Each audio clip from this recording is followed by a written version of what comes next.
রাজশাহী বিশ্ববিদ্যালয়ের প্রাক্তন ছাত্রছাত্রীদের এই প্ল্যাটফর্ম দীর্ঘ সময় আমরা দেখতে পাই নাই, কার্যকরী কোনো প্ল্যাটফর্ম ছিল না। আমরা সকল বিশ্ববিদ্যালয়ের এই ধরনের একটি প্ল্যাটফর্ম দেখেছি, তারা কার্যকর এবং সেখান থেকে তারা বিভিন্ন ধরনের ভূমিকা রেখে আসছে। বাংলাদেশের দ্বিতীয় বৃহত্তম বিদ্যাপীঠ এই রাজশাহী বিশ্ববিদ্যালয়ের লেখাপড়া সহ শিক্ষা, গবেষণা, দেশের নেতৃত্ব বিভিন্ন বিষয়ে যখন এই বিশ্ববিদ্যালয়কে দিক নির্দেশনা দেওয়ার জন্য এই প্ল্যাটফর্মটা খুবই দরকার ছিল।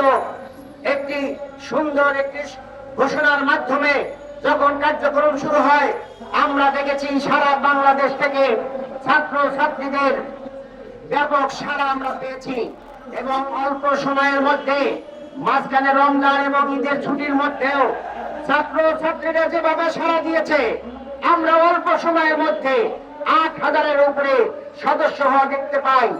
কিন্তু আমরা হঠাৎ করে দেখলাম নির্বাচনের তফসিল ঘোষণার পরে এরা বন্ধ ঘোষণা করা হলো। এটা অত্যন্ত দুঃখজনক, বেদনাজনক। আমরা এর তীব্র নিন্দা এবং প্রতিবাদ জানাই।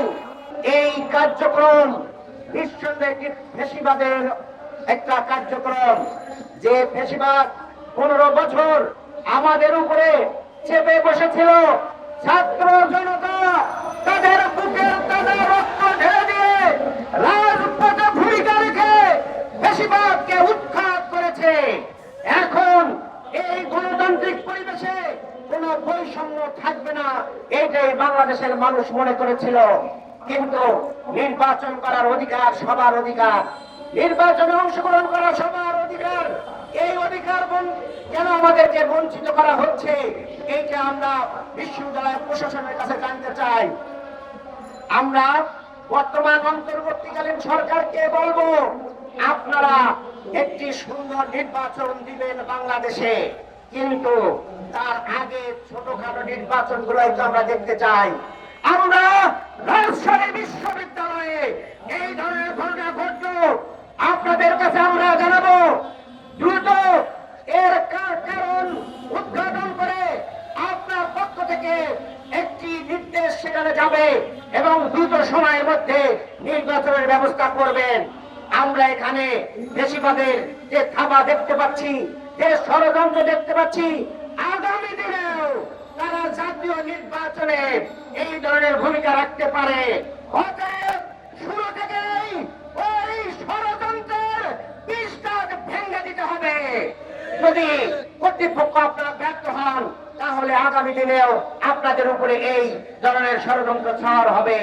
বিশ্ববিদ্যালয়ের মাননীয় ভাইস চ্যান্সেলর, আপনি কোন গোষ্ঠী বা কোন ষড়যন্ত্রকারীর কাছে আপনি বাধ্য নন। আপনি কেন এটা বন্ধ করলেন? বাংলাদেশের প্রত্যেকটি জেলার ছাত্র ছাত্রীরা এখানে এই অ্যালামনাই অ্যাসোসিয়েশনের সদস্য হয়েছেন এবং আগামী দিনে নির্বাচনে অংশগ্রহণ করার জন্য সবাই বিভিন্ন কর্মসূচি নিয়েছেন। আপনি সবার মুখে আপনি চুনকালি দিয়েছেন, সবাইকে নিরাশ করেছেন। এইটা